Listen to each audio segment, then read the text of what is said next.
And right now, Manchester police are looking for the vandal who spray painted references to ISIS. Police say the graffiti was found in Veterans Park today and on Franklin Street yesterday. Both spots are being cleaned, but if you have any information about the crime, you're asked to call Manchester police. Turning to the weather, it's a little chillier than usual tonight, and by tomorrow, this June gloom could move us into record territory. Look at that, 56 degrees in Hooksett. Chief Meteorologist Mike Haddad with a closer look. Yeah, and Jim, we're talking about a record low high temperature for tomorrow. Not necessarily a record low. Don't have to cover the vegetables and the plants out there because we are talking about a condition that is not going to drop below freezing. But the daytime high, take a look at this right now. We're into the upper 50s north, lower to mid 50s south. And yes, we are going to dip a little lower tonight, but not into the freezing category. But notice once the morning commute comes to pass tomorrow, the afternoon temperatures sit in the upper 40s to very low 50s. So what does this mean for a potential record chill? The normal high temperature tomorrow, 76 degrees. What's the record low high ever on tomorrow's date? 54. During the afternoon, we'll be a little bit below that, but around midnight, 1 a.m., we'll be right around that 53 or 54. So again, about as cool as you can ever get for June the 6th during the afternoon. But there are big changes to follow. We'll take a look at Doppler radar when heavier rain moves in and when temperatures climb up in a little bit. Well, tonight, a Manchester woman accused of selling a deadly dose of fentanyl heading back to prison. And there are questions over whether Heather Flattery should have been released from prison at all earlier this year. WMUR's Kristen Caroso is live from Superior Court tonight to explain. Kristen? Tom, Heather Flattery is being held on $500,000 bail as she awaits for her trial, which is set to begin in August. According to prosecutors, Flattery sold a fatal dose of fentanyl in February 2016. She was arrested in Nevada and brought back to New Hampshire. In January of this year, her bail was set at $500,000 as she was sent to the state women's prison because at the time she was out on parole for a prior drug conviction. The state prison says Flattery finished her old sentence in April and was released on parole, something prosecutors say was not supposed to happen unless she posted bail on her current charge. Prosecutors also say she was later found in a Goffstown motel room unresponsive. However, no drug paraphernalia was found. Officers did administer Narcan and believe she overdosed on illegal drugs, violating bail conditions. His observations were that she had a hard time breathing and that she was unconscious. That is it. There's no other observations that he made that are consistent with an overdose on illegal substances. She cannot abide by bail conditions, knowing full well that she just took off knowing that that bail was not posted. So I think it's another aggravating factor that warrants revocation of her bail, Your Honor. Now, the Department of Corrections tells us they do not impose bail, so right now it's unclear why Flattery was released. Reporting live in Manchester, Kristen Carosa, WMUR News 9. Kristen, thank you. An Asheville man charged tonight after police say he stole another person's identity and opened 2 credit cards. Dylan Broder faces 6 charges that include identity fraud and theft by deception. Police say he racked up about $25,000 in charges. The detectives were notified. They initiated an investigation, and through the course of the investigation, they were able to identify Dylan Brodeur as the suspect, and were able to further the investigation through video surveillance where he made purchases on these 2 credit cards. Brodeur's bail was set at $20,000. Right now, Dover police want your help tracking down 2 burglary suspects. One of them caught on camera early Friday morning at DeCicio's Market on Washington Street as the other waited outside. Police say the suspect entered the store through an unlocked window. When the alarm went off, both left the store on bicycles. Well, the Massachusetts woman accused of encouraging her boyfriend to kill himself has put her fate in the hands of one judge. Michelle Carter waived her right to a jury trial today, and that means a judge will hear testimony and issue the verdict. Opening statements are set to begin tomorrow. Prosecutors say she should be held responsible for her boyfriend's death. Defense attorneys say the text messages she sent as a 17-year-old qualify as protected speech. We are just 1 week away from the anniversary of the Pulse nightclub shooting, and another major act of violence has struck Orlando, Florida. Police say a disgruntled former employee opened fire at an awning factory, killing 5 people before killing himself. Adrian Whitsett from our sister station in Orlando has the details. 2 minutes after the call, Orange County deputies arrived to Fiamma Incorporated, where they encountered a tragedy. 6 people shot, only 1 still alive, who ultimately succumbed to injury at ORMC. And one of the people, the shooter, identified as John Newman Jr. It appears that just before the deputies entered to the scene itself as an active shooter scene, that the subject likely killed himself or shot himself at that point. Sheriff Jerry Deming says the 45-year-old came in through a rear door of his former employer armed with a handgun and a knife, killing Robert Snyder, Kevin Clark, Jeffrey Roberts, Kevin Lawson, and Brenda Montanez Crespo. At least one of them he had a negative relationship with, but he was certainly singling out the individuals that he shot. The sheriff says Newman Jr. reloaded at least once, and most of the victims were shot in the head. There were 8 other people inside who made it out. It appears that one of the individuals he encountered, a young woman who was a temporary employee, had just shown up for work, that he pointed a firearm at her and told her to get out of the business. Adrian Whitsett reporting there. Turning to the traffic now, we want to see how the ride home is shaping up on a damp Monday evening. Live pictures looking over 293 in Manchester. The view from our Elliott at River's Edge camera. Doesn't look like June 5th, does it? No. Oh boy. 95.7 WZID's Peggy James joins us live with a look at your evening commute. Hi, Peggy. Hi there, Tom and Jean. It seems like the annoying drizzle on the windshield's probably going to be the worst part of the commute for you today. Things are pretty typical right now on 93 making your way northbound. You're going to have a slow spot getting through Wyndham and again through Londonderry, but things are doing well getting around the city of Manchester on 293 through the Hooksett Tolls and up to 93 and 89 in Concord. Although 393 eastbound, you will be stop and go making your way through Chichester. Just some minor slow spots on 101 west through Bedford, and the Everett Turnpike starting to fill in northbound through Merrimack. 101 and 95 looking good out to the seacoast. Traffic does get hung up on the Spalding Turnpike between exits 1 and 5. This report being brought to you by the powerful Dodge lineup. From the WZID Traffic Network, I'm Peggy James for 95.7 WZID. All right, thanks, Peggy. Next on News 9 at 5, the VA changing the way it handles patient records. Will it lead to better care? A special chance to support New Hampshire's nonprofits. All you have to do is click. And the feel of very early spring right now, but big changes move in soon when it finally starts feeling like summer. At 5:30, parents and opioids, how to start life-saving conversations with children. I think all parents are scared. And then at 6 tonight, dozens of animals rescued from what officials are calling filthy conditions. What will happen to their owners? Well, tonight, President Trump says the nation's air traffic control system is stuck in the past. He's now unveiling a plan to take that system out of government control and put it in private hands. WMUR's Jennifer Vaughn is here with the details of those changes. Calling America the nation that first pioneered air travel, President Trump signed a decision memo and letter to Congress today outlining a reform plan to dramatically improve the air traffic control system. Much of that, he says, will happen because it will be turned over to a self-financing nonprofit organization. Despite concerns that this type of privatization will give too much power to the airlines and possibly disrupt a solid safety record, the airline industry has been asking for this for over 2 decades.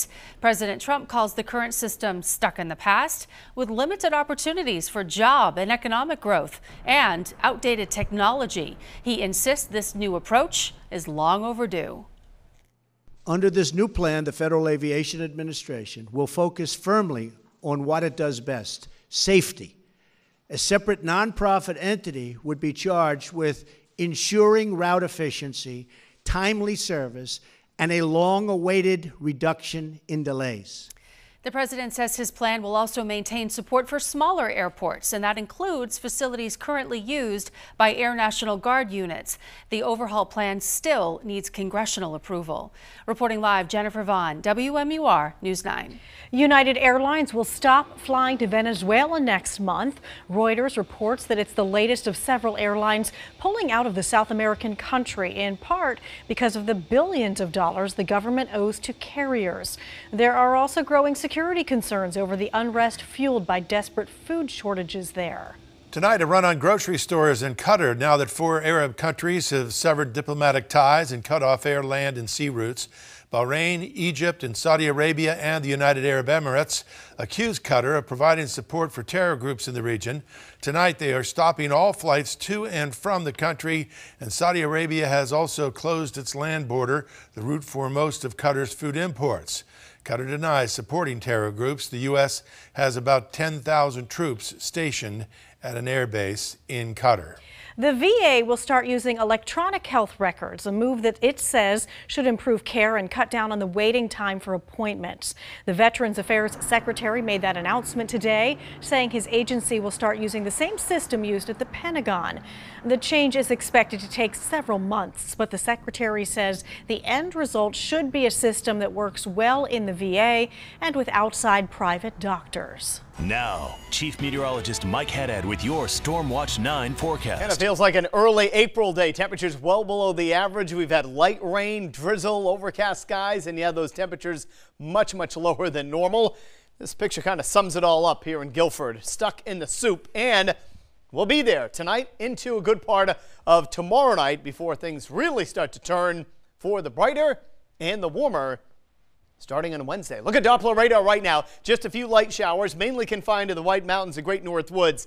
Now, to the south of that doesn't mean the rain is holding off at this hour. As a matter of fact, there's some pesky drizzle and mist in many areas south and east of the Lakes region, with steadier rain back to our west. Now, the powerful thunderstorms will pass to our south since it's just too cool around here, and there's more wet weather back to the west that moves in and kind of stalls over New Hampshire between now and about tomorrow evening. Look at the readings out there in the 50s. Warmest the farther north you go, but warm at this time around is only the upper 50s to around 60.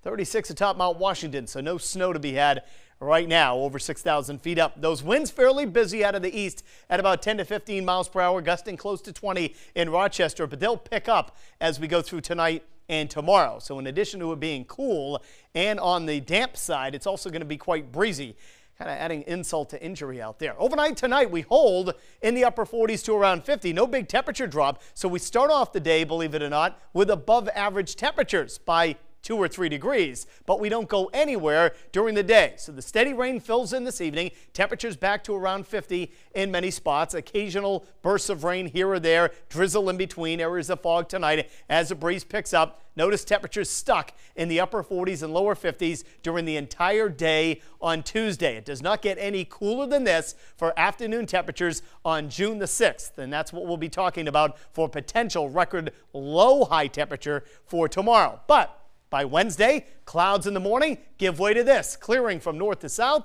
and we'll top off much warmer in the 60s to around 70. Now here's a look at that wind picking up tonight out of the east-northeast, 15 to as much as 30 miles per hour, and that will continue right through the morning commute tomorrow before the winds gradually shift around to the north and northwest later tomorrow night and start to weaken a little bit as we advance through early on Wednesday. Speaking of which, by Wednesday, that pollen count begins to climb back up, but tomorrow, nice and low. That's the good news with all this damp and cool weather, in addition to the fact that for every storm that we have like this, it just kicks any potential drought another several weeks to a month down the road. Look at this sunshine for Wednesday, Thursday, Friday, Saturday, Sunday, and Monday. And look at where we go from 52 tomorrow to potentially into the 90s by this time next week.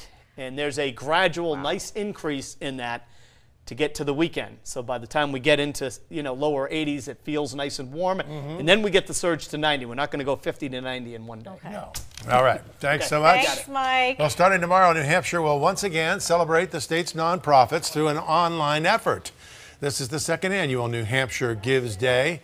This year, 360 nonprofit organizations are participating.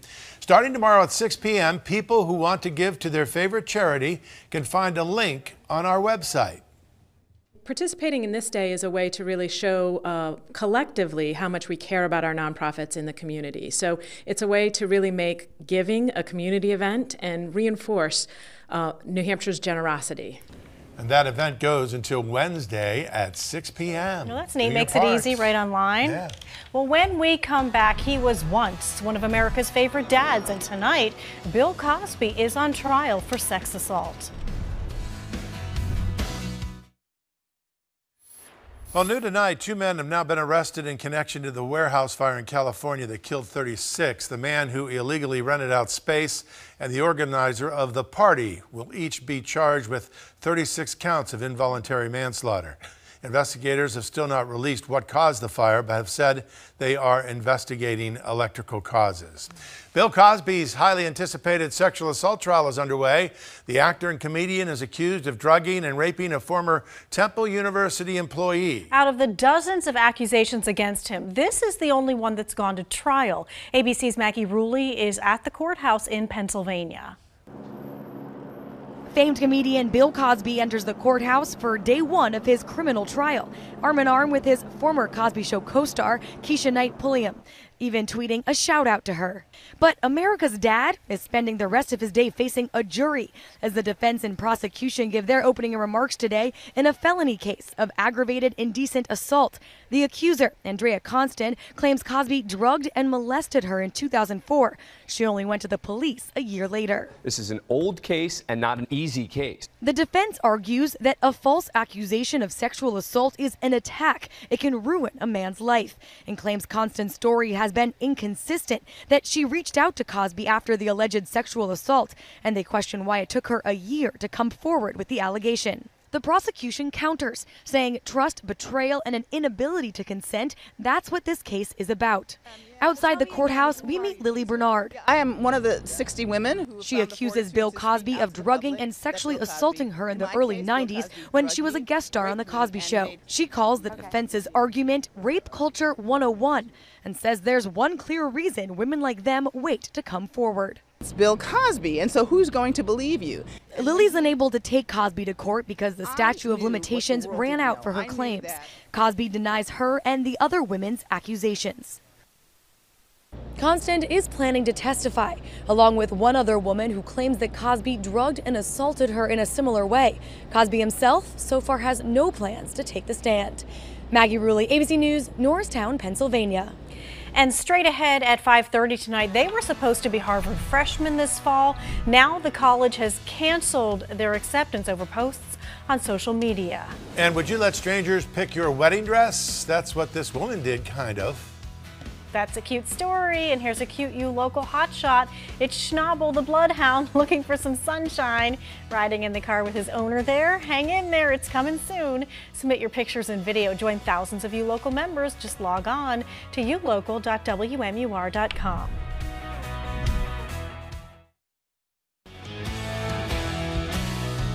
He's been in prison for 14 years. Now at 5:30, the man who sexually assaulted a teenage girl is asking for another chance. Bella Bond's mother back on the stand, now changing her story about the night her daughter died. Rain very light in many spots today, but it intensifies soon. How much we could see through tomorrow. And potentially major breakthroughs when it comes to cancer treatment. No one covers New Hampshire like we do. Now, WMUR News 9 at 5:30. A judge tonight is deciding whether to approve an early release for the man who admitted to sexually assaulting a teenager. Welcome back. I'm Jean Mackin. And I'm Tom Griffith. Matthew Caron says he's sorry for what happened back in 2013, but prosecutors say he should still serve the rest of his sentence. WMUR's Andy Hirschberger was in court for today's arguments. Matthew Caron says he's done all he can to improve himself while in prison and now would like a chance to return to society. 49-year-old Matthew Caron pleaded guilty to 4 counts of aggravated felonious sexual assault against a teenage girl back in 2003 and was sentenced to a minimum of 20 years behind bars. Today, he asked a Superior Court judge for an early release after serving 14 years in prison. I am extremely sorry to this day for everything that I have done and all the pain and grief that I have caused to the victims and all the families that are involved. I cannot take back what I have done. I wish I could, but I cannot. State law allows for inmates to petition the court to suspend part of a minimum sentence after they've served 2/3 of it. Caron said he's worked hard to be a better person while incarcerated.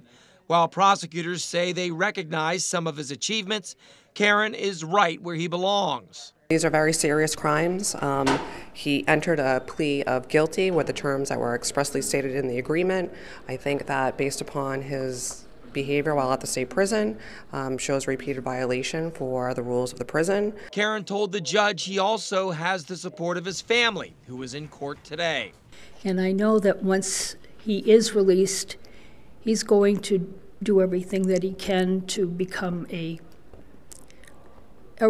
proper citizen and be of value to the community. The judge said that he would issue an order in about 1 to 2 weeks. In Nashua, Andy Hirschberger, WMUR News 9. Well, a tough cross-examination this afternoon as the mother of murder victim Bella Bond returns to the witness stand. The defense peppering Rachel Bond with questions about her changing story. Nicole Estevan from our sister station, WCVB, reports. I dropped to my knees and I was like, that's Bella. Rochelle Bond describes the moment she says was the first time she saw this image, nearly 3 months after a nationwide calling to help identify her 2-year-old daughter, Bella. And I saw the pants and then I saw the blanket. I'd been looking for it for months. Bond's second day on the stand and the big question remained the same. Why hadn't she told anyone that her daughter was dead? She pointed the finger at Michael McCarthy. He would just say he'd kill me. Did you believe him? Yes. Why? He killed my daughter. Just hours before she would be asked that very question by police, Bond says she broke down and told a family friend and the little girl's father. I can't ever get her back. Did you say why? Is it because Michael killed her? But I had to tell someone.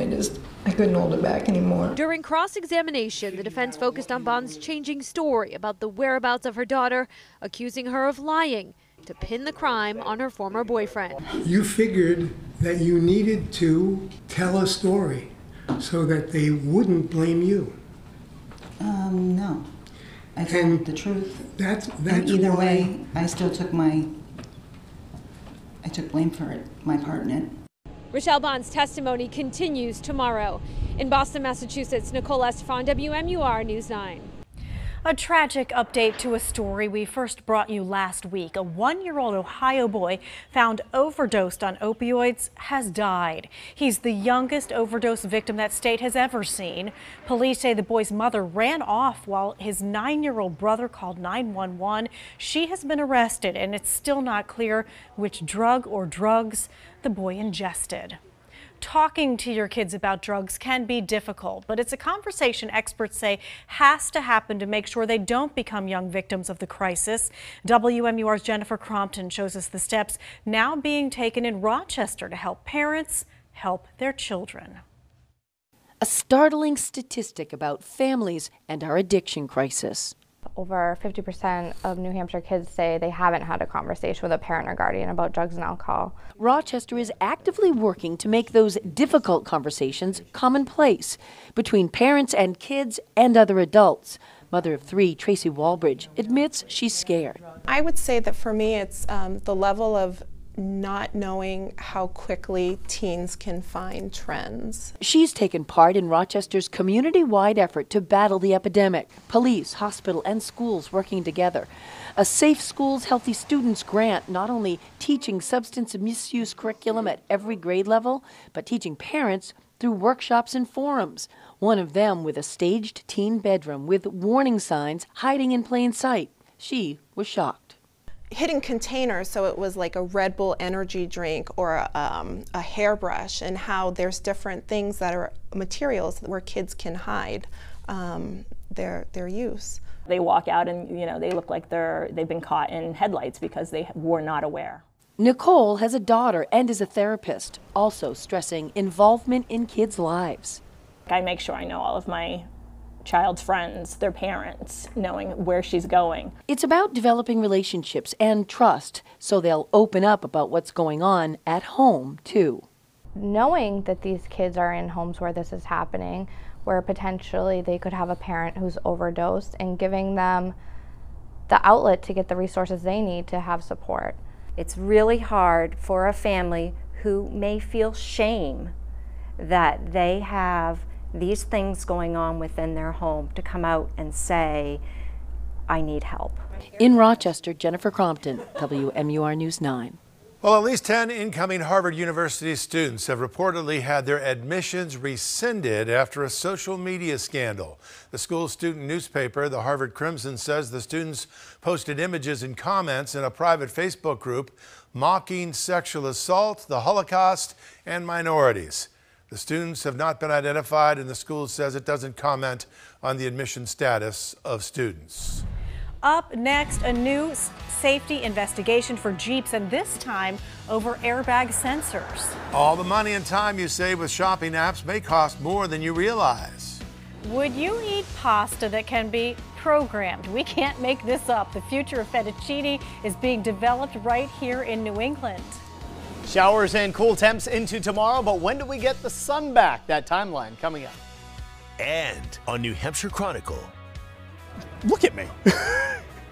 I had two choices. I could go pirate or I could do Viking. Pirate fit.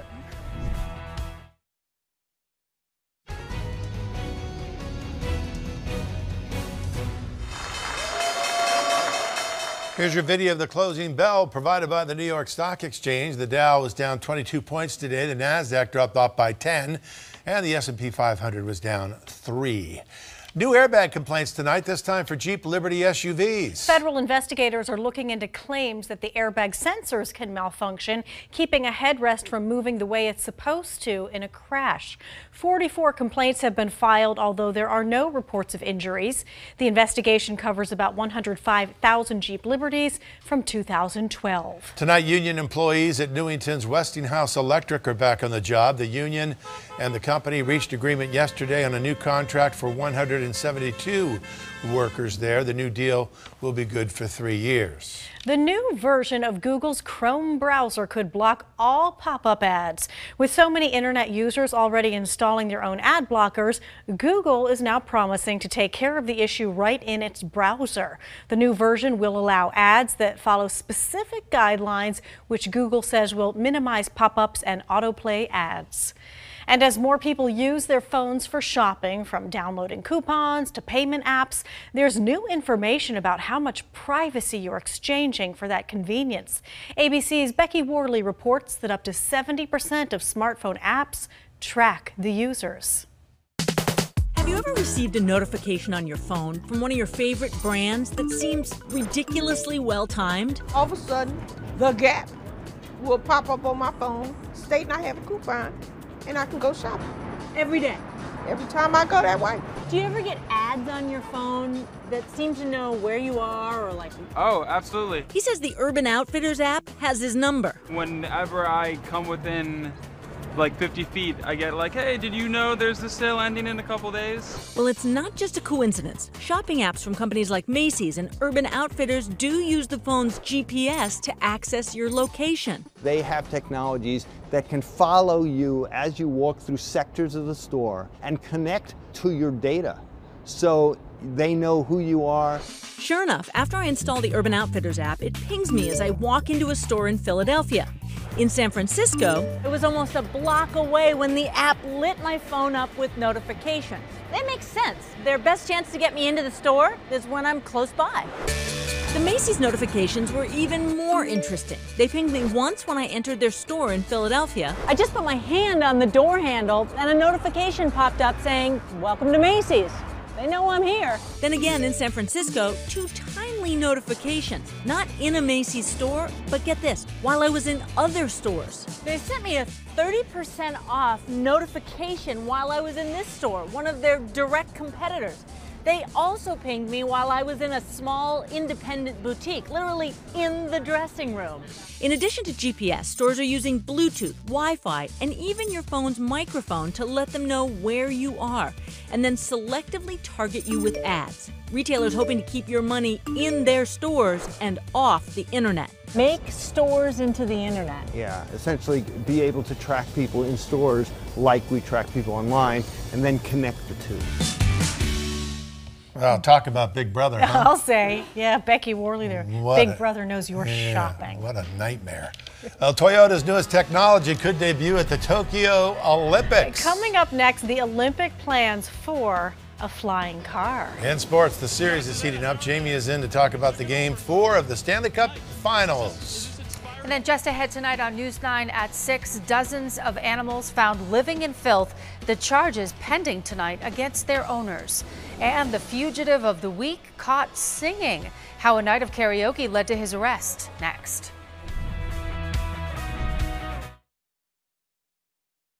Well, tonight, some major strides in cancer treatment thanks to some new drugs. A drug called Zytiga was so successful against prostate cancer, the study was stopped early because patients were living so much longer. And a new medicine for lung cancer more than doubled the halt of the disease in tests. One pharmaceutical company also says it's working on a single drug to treat several kinds of cancer. So far, it has worked on 17 different types of the disease.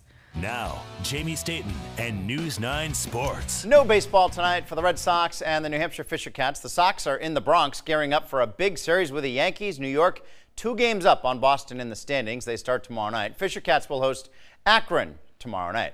Series continues to get better and better as it goes along. Pittsburgh Penguins and the Nashville Predators. They play Game 4 at Bridgestone Arena tonight, home of the Preds. The series is 2-1 Pittsburgh. The home team has won each game so far. Nashville cruised to the 5-1 win in Game 3 on Saturday night. Penguin superstar Sidney Crosby has not scored a goal yet, and he didn't even have a shot on goal on Saturday. The Penguins would love for him to break it out tonight. Game time 8 o'clock. NBA Finals Game 3, that's coming up on Wednesday. You can watch it live right here on Channel 9. Warriors in command. They lead that series 2-0. And we're excited about this one. The 7th annual Graduating to D1 series airs this week, Tuesday through Thursday in our 6 p.m. sports. We will highlight all of the graduating seniors that will compete at the Division I level in college next year. As of now, we have 123 athletes with more trickling in, 53 boys, 70 girls. The boys are up tomorrow night, girls on Wednesday. And then on Thursday, all the athletes going to UNH Dartmouth or to a military academy. Always look forward to that one. Thanks, Jamie. Thanks, Jamie. 2020 Olympics make history by lighting the torch from a flying car. Toyota is working with a startup company trying to design a small flying car. It hopes to launch its first manned flight in 2019 and then work out the kinks just in time for the 2020 games. It has a lot of work to do, though. An unmanned test flight this month only lasted a few seconds. Well, a 93-year-old bride turned to the internet to choose her wedding dress. Sylvia Martin tried on 4 options at a store in Australia. The store posted them on their Facebook page for the public to weigh in. She ended up choosing the lace dress after it won 5,000 votes. And in case you're wondering, she's marrying a younger man because Frank, the groom, is 88. There you go. This could be the future of pasta. Researchers at MIT have engineered noodles that start out flat, then change into different shapes when cooked. It has thin layers of gelatin applied in different patterns, which then curl up in hot water. The 2-dimensional pasta makes it easier to ship and to store, but we're told the taste needs a little bit of work. And that's really all that counts, isn't it? A little bit of taste. A picture from Canada has a lot of people talking about weather safety tonight. Yeah, have you seen this one? That Alberta man says that is a real tornado behind him as he mows the lawn. His wife snapped the picture when the twister touched down. The couple's daughter asked him to come inside, but he said, well, he didn't need to. He says the tornado was actually much farther away than it seems in the picture and that it was moving away from their house. Now, Chief Meteorologist Mike Haddad with your Stormwatch 9 forecast. Like I just told you, when you've got to mow, you've got to mow. Oh, yeah. Got to take care of it. But at least on a serious note, we did hear that tornado was well away. It did look a little bit closer in that picture there and was moving away. So he was just fine. Hey, around here, we're just fine if you like the soup in the dreary, cool weather. But if you like it warmer, at least into the 60s and 70s, maybe you're one that likes 80s and 90s, believe it or not, we have all of those temperatures in the 7-day forecast. But right now, certainly on the cool side. So what's next? Damp and chilly tonight through tomorrow night. Then it gradually clears out during the day on Wednesday, at least getting temperatures back into the mild range of the 60s to very low 70s. Slightly milder by the end of the week.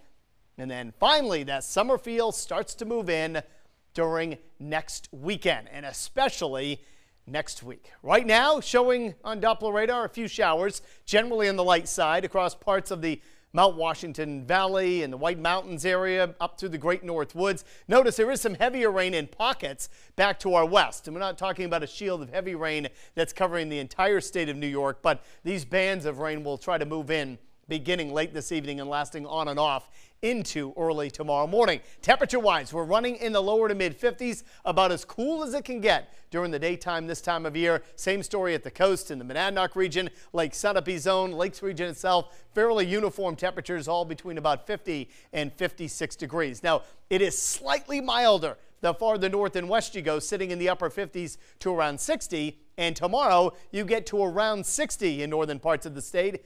But after topping off only in the 40s or bottoming out in the 40s, we only jump into the 50s during the day tomorrow. And that means by the afternoon, it could be as cool as it ever gets for June the 6th during the afternoon. Here's that rain moving in from west to east. Notice it's in pockets with the heaviest central and southern New Hampshire and lighter showers to the north. That continues on and off for your morning commute on your Tuesday, so have the wet weather gear ready and the umbrella necessary on and off even into your Tuesday evening. But then big changes. Clouds and any sprinkles give way to clearing from north to south during the course of the afternoon, and then beyond that, temperatures begin to recover into the 60s to around 70 with increasing sun on Wednesday, milder with sun and clouds mixed on Thursday. Could be an afternoon shower Friday and an afternoon shower Saturday, but at least it's mid to upper 70s. And look at this, by Sunday it's lower to mid 80s and maybe 90 plus by Monday. We'll take a look at Doppler radar and much more coming up again at 6.